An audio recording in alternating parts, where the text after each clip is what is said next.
What I want to look at right now is water.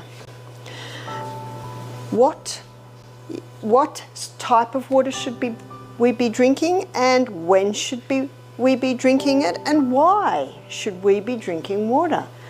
A man said to me, "Everyone tells me to drink water, you told me why." So let me tell you why. So let's have a look at water loss in a day. So from the kidneys, now please bear with me here because I'm an Australian, so I'm going to say litre, but I think you realise in the US a quart is the same as the litre. So from the kidneys we have 1.5 litre loss in a day. From the colon we have 0.3 of a litre loss in the day. From the lungs we have a 0.2 of a litre loss. And what's a surprise to most is from the skin we have a 0.5 of a litre loss. So that's 2.5 litre loss, so litre loss in a 24-hour period. We need to be replacing 2 litres or 2 quarts of water. Well, what about the other? Well, in our magnificent breakfast this morning, we had water coming in through our mango, through our grapefruit, so you see your fruits and vegetables also supply some fluid, but we need to have at least 2 litres of pure water a day. So here's the rule of thumb. So 50 pound body weight to 1, well, I'll say quart for your sake, for 1 quart or 1 litre. So that means if someone is 100 pound, they should be having 2 quarts a day. And I guess someone gets very concerned if they're 200 pound, does that mean I've got to drink 3 quarts a day? Well, that's a good incentive for weight loss. And if someone's only drinking 2 glasses of water a day and they're 200 pound, they can get very discouraged at that news. So you know what I say, Rome wasn't built in a day. You just start little by little by little to drink more. But it's a good rule of thumb for children because children need water.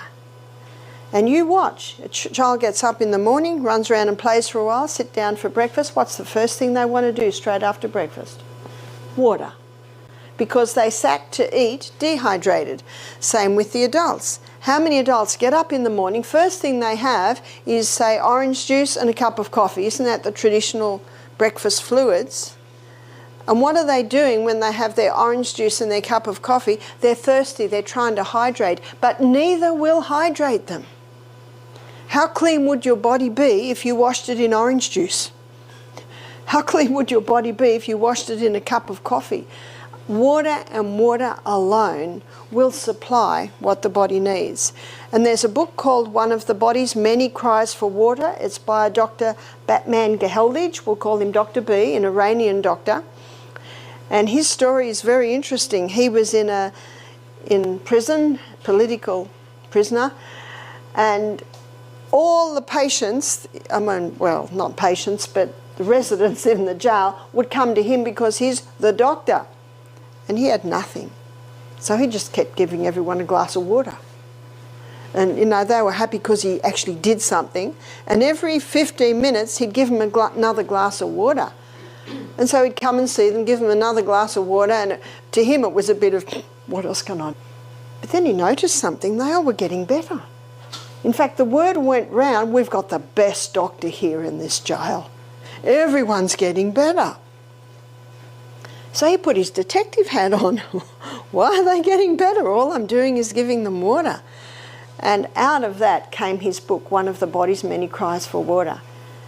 And what's fascinating about his book, I'm pretty sure it's in the bookshelf there, is he goes into every single body function, because don't you love it when someone says, why is this happening? And then investigate and then write a book, and we can read that book and go, well, looky there. No need to reinvent the wheel. This guy's done it all. And what he found was the first place that water is lost is the stomach. Because lining our stomach, we have a thick mucosa lining, and in that thick mucosa lining is sodium bicarbonate.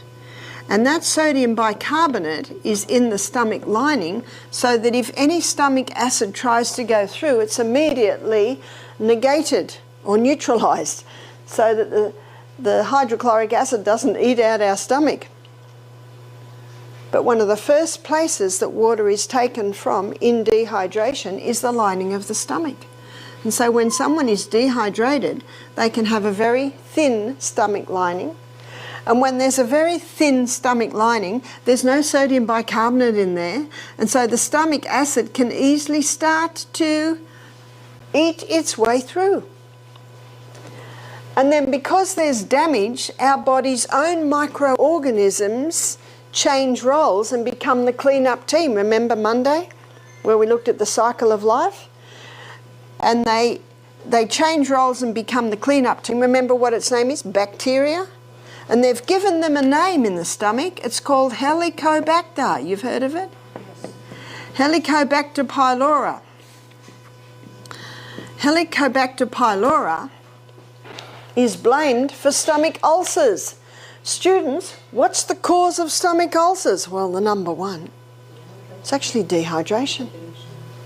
And Dr. B claimed that at the writing of his book to have cured 3,000 cases of stomach ulcer with water alone. Because the first place that the water is taken from is the lining of the stomach. And the first place it goes to is the lining of the stomach. So a glass of water, half an hour before the meal, the first thing it'll do is it'll thicken that mucosa lining on the stomach. So there's a couple of doctors from Australia, Western Australia, that got a Nobel Prize for discovering that Helicobacter pylori causes stomach ulcers. They were even putting Helicobacter pylori into someone's stomach and, yeah, stomach ulcer. But you know what my question is? Well, were they dehydrated? How much water were they drinking? Are they coffee drinkers? We had a pathologist attend our program. He said, we did studies on coffee and we found it took 5 glasses of water to make up for the dehydrating agents in 1 cup of coffee. Now, when you look at that, I think you'd agree with me, the nation's dehydrated. And Dr. B's book, One of the Body's Many Cries for Water, it actually explains why all of these ailments are happening. The other title to his book is, he's not sick, he's thirsty. The other title to his book is, subtitle, Don't Treat Thirst with Medications.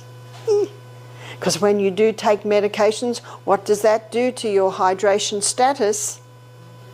Lessens it even more. I know as a psychiatric nurse, you'd be talking to the patients and you can tell their mouth is dry by the way they're talking. So what do? Oh, Coke, coffee. Is that helping? Not at all. In fact, it's contributing to the fact that they're still in the psychiatric hospital, because our brain is 85% water. From the neck down, we're 75% water. Our brain is a hydroelectric system. No hydro, no electricity.